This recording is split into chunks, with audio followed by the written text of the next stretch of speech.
warahmatullahi wabarakatuh. Kami dari kelompok 3, mata kuliah komplementer dari kelas 2D. Di sini kami akan melakukan wawancara kepada salah satu praktik komplementer yang ada di Kota Serang. Saya Rizka Iwanisa. Saya Rina Kemala. Saya Nadia Fatima. Saya Putri Sumawati. Sebelumnya perkenalkan Pak, nama saya Rina Kemala. Oh sama dong.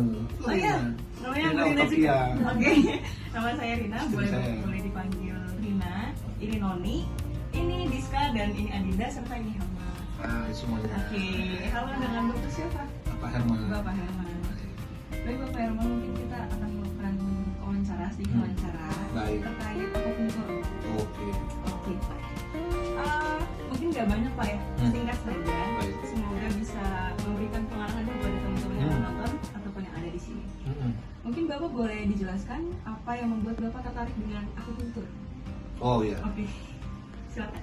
Akupuntur itu kan salah satu metode pengobatan yang bisa memberikan tingkat maksimalisasi dari kesembuhan pasien. Ya. Akupuntur ini kalau dulu kan banyak yang menjadi akupunturis ahli di bidang akupuntur tapi belum sertifikasi ataupun belum kompetensi di bidangnya, sehingga berkembangnya waktu akupuntur ini diambil oleh dunia kedokteran. Jadi salah satu disiplin keilmuan kedokteran adalah akupuntur. Nah, ketertarikan kita di akupuntur itu kenapa? Karena di akupuntur itu diajari tentang titik-titik meridian. Nah, akupuntur itu ada dua, ada akupuntur medik, ada akupuntur klasik.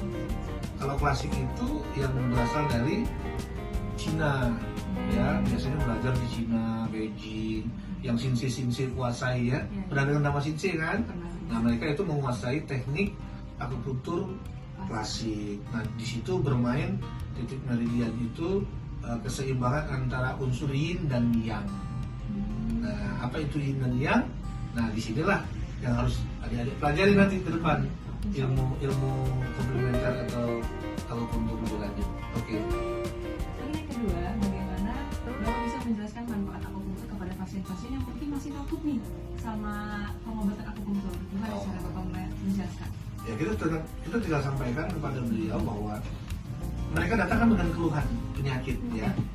Nah, salah satu metode yang kita berikan, terapi yang kita berikan di RSOT, Rumah Sehat Oksitron Terapi ini adalah akupuntur, salah satunya. Tapi banyak terapi yang lain ya, ada akupuntur, akupresur, elektropuntur, tokam, kiropraksi, topu, Trinash Fusion. Kemudian ada lagi nanti senam BSM, Body Space Medicine, ada lagi Trinash Fusion, ada lagi Qigong, banyak. Nah, akupuntur salah satu teknik yang apabila berurusan dengan permasalahan saraf, ya, bagian-bagian yang memang membutuhkan menghilangkan rasa nyeri biar cepat, ya, tanpa obat, memang pilihannya adalah akupuntur. Karena dengan titik-titik akupuntur yang pas, di mana pasien ataupun klien mengalami rasa sakit, begitu setelah selesai kita akupuntur, biasanya langsung Ada dampaknya ya? oh dampak langsung, bisa dirasakan langsung. Itu akupuntur. Lalu bagaimana cara Bapak menentukan perawatan akupuntur untuk pasien? Apa sih, ada nggak sih pertimbangan khusus dalam untuk menangani pasien tersebut itu? Oh, akupuntur saja, memberikan saran. Ada nggak sih pertimbangan khusus dari Bapak sendiri?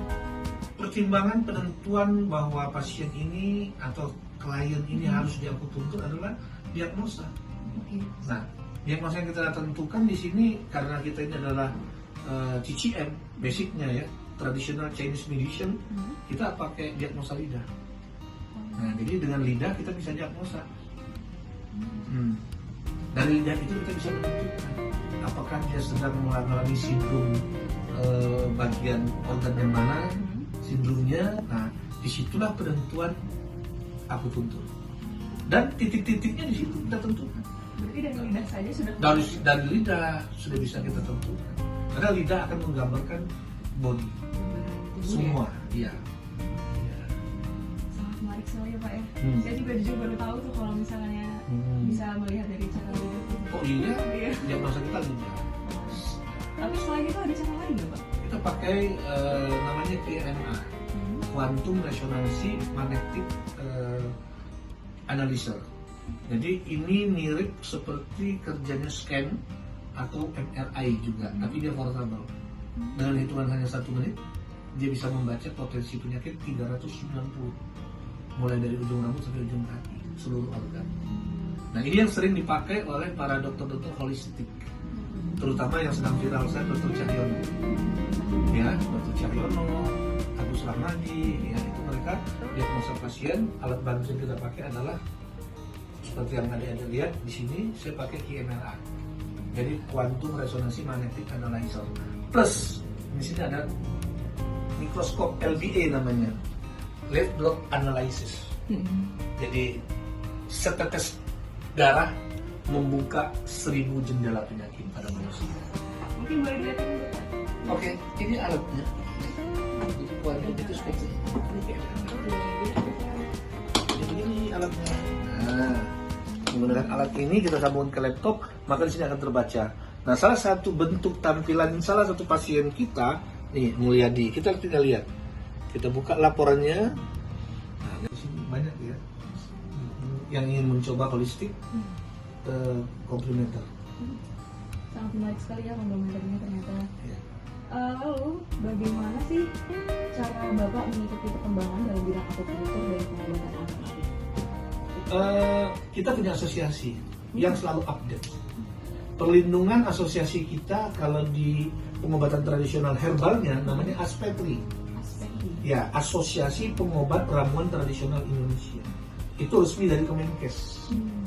Jadi kalau dokter umum yang biasanya dunia barat itu adalah ID, dokter timur, UCM seperti saya ini, itu perlindungan secara asosiasi, kita di bawah ASPETRI. Obrolnya. Lanjut. Dari situ kita update. Oh, berarti kalau misalkannya apa sih? Bisa diberikan contoh nggak Pak? Kayak perkembangan akupunktur yang mungkin sebelumnya menggunakan apa, akhirnya sekarang menggunakan apa? Oh banyak. Jadi perkembangan itu karena kita punya komunitas, kita punya asosiasi, update terbaru setiap saat selalu menjadi wilayah diskusi kita. Karena akupunturis di Indonesia ini banyak banget, ya, baik yang berasal dari pendidikan luar maupun dalam. Nah dalam pun kita nggak kalah hebatnya juga ya, kayak Erlangga tuh, apa namanya, Supraun itu mengeluarkan Solo itu mengeluarkan jemuran-jemuran akupuntur. Jadi pendidikan. Terus pelatihan-pelatihan eksternal yang dari LSK, LKP ya, memang lembaga resmi yang kompetensi dan sebagainya juga banyak. Jadi kita ikutin terus. Jadi kadang-kadang khusus pendidikan akupuntur bidang stroke. Nah, stroke dibagi dua, ada mungkin hemorragik, ada mungkin yang iskemik. Nah, bagaimana penanganan titik-titiknya? Kembali lagi pada analisis kan, tentang di kepala hipotalamusnya seperti apa ya, serotoninnya seperti apa, hormon dan sebagainya. Nah, itu semua pertimbangan kita dalam menusuk titik-titik akupuntur. Jadi nggak sembarangan. Bisa diberikan contoh nggak Pak perkembangan akupunturnya? Contoh, mungkin Mas contoh ya Pak ya, mungkin dulu jarumnya tebal banget, sekarang udah tipis banget. Jadi begini, kalau ukuran jarum itu memang disesuaikan dengan tingkat pengobatan yang akan kita berikan. Kalau dia di posisi kulit yang sangat tipis, ya, sarafnya yang tidak terlalu tebal, ya, tidak banyak lemaknya, contohnya perut nih, kan banyak lemaknya tuh. Nah mungkin jarumnya lebih panjang, ukurannya itu lebih kurang sekitar 1,5 cun misalnya. Nah yang seperti itu. Kalau yang daerah pipi, nah tentu yang lebih halus, ya, yang setengah paling. Kan ada di sini juga ada akupuntur kecantikan. Oh iya. Di sini ada. Itu Pak Mirza itu ahli itu. Oke. Sangat menarik sekali ya.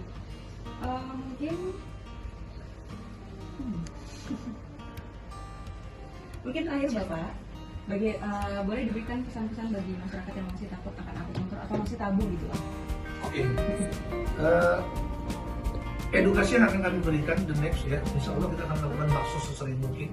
Salah satu tujuan saya untuk mensosialisasikan ke masyarakat bahwa pengobatan tradisional kembali ke original pengobatan klasik ini adalah sesuatu yang memang sedang sangat-sangat menjanjikan menurut saya. Kenapa? Lebih alami, lebih tidak ada efek sampingnya. Karena sekarang ini kita kalau berobat jenuh dengan yang namanya obat kimia. Tumpukan residu kimia akan menyebabkan kegagalan ginjal. Jadi hemodialisis itu dalam 1 bulan bisa berapa pasien? Coba bayangkan. Nah itu semua pasti terkendala akibat dari tumpukan kimia. Nah dengan tindakan-tindakan seperti yang kami lakukan sebagai pengobat tradisional yang memang mempunyai kompetensi, sertifikasi dan sebagainya, kami mencoba mengurangi resiko-resiko itu. Sehingga dengan adanya pengobatan tradisional seperti yang kami miliki ini, masyarakat tidak perlu khawatir lagi. Yang ingin berobat tapi kecil efek sampingnya, bahkan ada harapan yang jauh lebih alami dalam kesembuhannya. Nah, datang saja ke RSUT, Rumah Sehat Positif Terapi. Kami akan melayani dengan maksimal karena ini adalah satu bentuk manifestasi kami sebagai anak bangsa yang ingin juga memberikan kontribusi positif buat pemerintah bahwa sehat itu tidak perlu obat. Salah satu akupuntur pilihannya. Mungkin itu dulu wawancara dari kita teman-teman. Boleh? Oke. Gitu.